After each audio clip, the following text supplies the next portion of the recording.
What's going on, guys? Car Review Guys here. My name is AJ, and today we are back with the 2022 Camry XSE Hybrid. So we're going to talk about the 5 things that if you're living with the car, you may hate or not like. So we're going to go over those 5 things. Let's jump right into this one. Get on the road. We'll switch over to the GoPro and let's roll.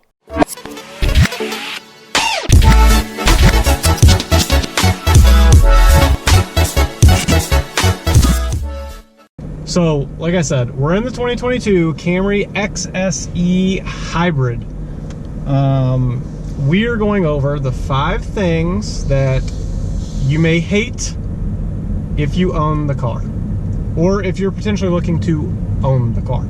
Number 1 on the list, and this may sound kind of funny for those of you that do not own a hybrid, is the fact that it is hard to tell when this car is on or off.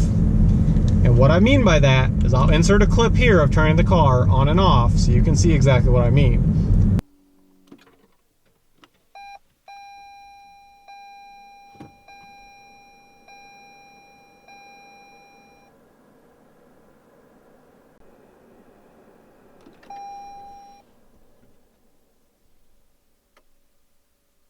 So now that you've seen that clip, as you can tell, whenever you turn it on and off, there's subtle notifications, but as far as, you know, actual sound, you can't hear anything.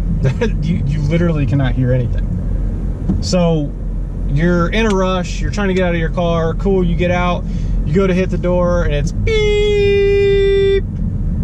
What's wrong with my car? Well, I want to lock. Well, it won't lock because it's still running. So that does happen in real life, fortunately and unfortunately, I guess. But that's why Toyota at least made a reminder to say, hey, we're not locking your door because it's still running. So that is number 1 on the list.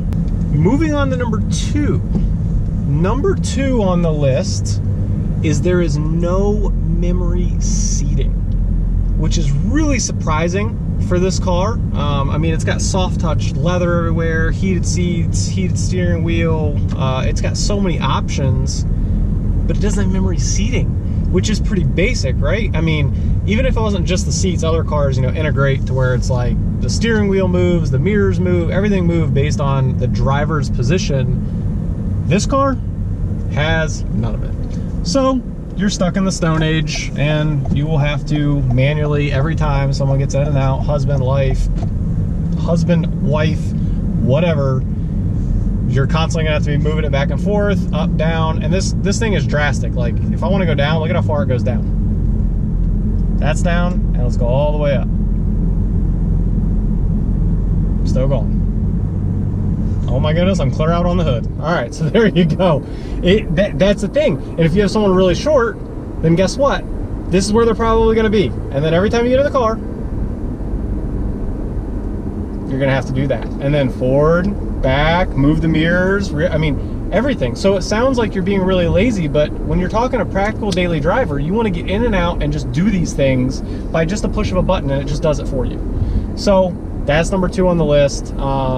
Call it lazy, call it whatever you want. That's the truth behind the matter. Number 3 is actually in the rear of the trunk. And whenever we get to where we're going, I'll park it, we'll get out, and I'll show you what I mean. The trunk on this car is not power. So obviously, like most majority of cars, you hit it, it pops open, but then whenever you want to shut it, you have to literally get out and shut it. A practical application for the trunk is like, let's say you're getting pickup groceries at Walmart, right? The lady comes up, guy, whatever, comes up through your window, hey, how may I help you? You know, here's your groceries, you're good with whatever. You pop your trunk, that's fine, but whenever they go to leave, then you have to deal with people that, you know, maybe aren't necessarily car people, maybe a little bit more ignorant potentially, and they just slam your trunk because it's manual. And I'm telling you, if you've ever been there, they do slam your trunk. Opposed to if it was just a button, you literally just hit the button, it comes down, you never have to worry about doing any damage. So again, that seems kind of minor, but I'm just pointing it out because these are little things that, like, if you own a car previously or currently, depending on where you're at, and you're looking at getting into this car, that's one thing to consider. It is a manual trunk, which again is probably not high on the priority list, but it is one thing that you still have to consider. So moving on to number 4. Number 4 on this list is the fact that you cannot get a panoramic sunroof.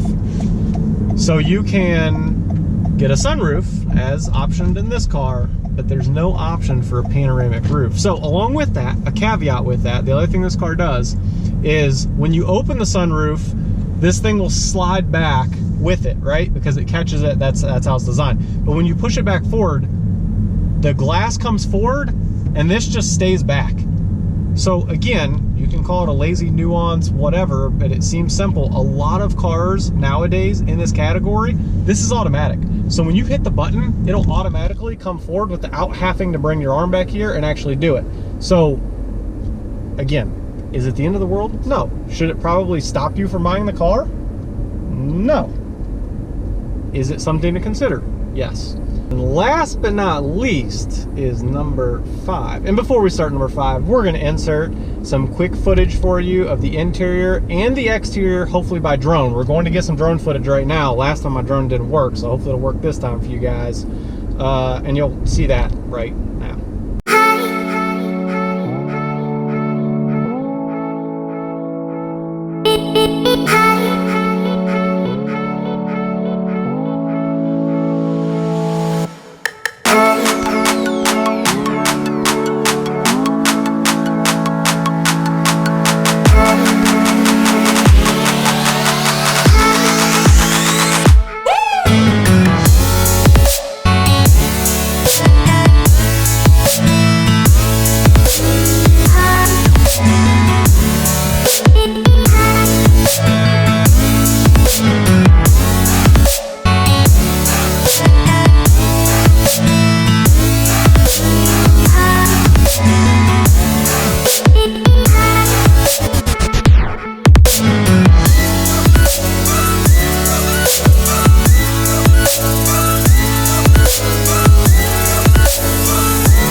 Alright, hopefully you guys enjoyed the cinematic footage of this car. I did my best for you, I really did. So, number 5. Number 5 is the fact for the wireless cell phone charger. It's nice, right? How can you hate a wireless charger? Well, here's the caveat. If you have like an iPhone Pro Max or a Samsung Galaxy Note or whatever, a larger phone, it does not fit on the charger and it doesn't work. So while I understand you only have so much room where they put this right here, and I'll show you, I'll insert the clip while I'm talking right here so you can see it. This should be a little bit bigger.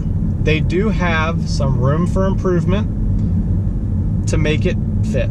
There's some dead space around the edges and whatnot that they can make it fit, and then you wouldn't have any, all phones would fit, and then it would be better. So that's number 5. I wish it fit all phones. It's just inconvenient. It's a feature that's there, and then you literally just, you can't use it. I don't know what to say. So anyway, that is the 5 things to hate about this car. And I know there's going to be comments typing away of some of those that I'm just lazy or people are just lazy. Listen, we are not worried about you guys typing away. Enjoy being a keyboard warrior, because at the end of the day, those are things to consider when buying a car. I will catch you guys on the next one. Peace.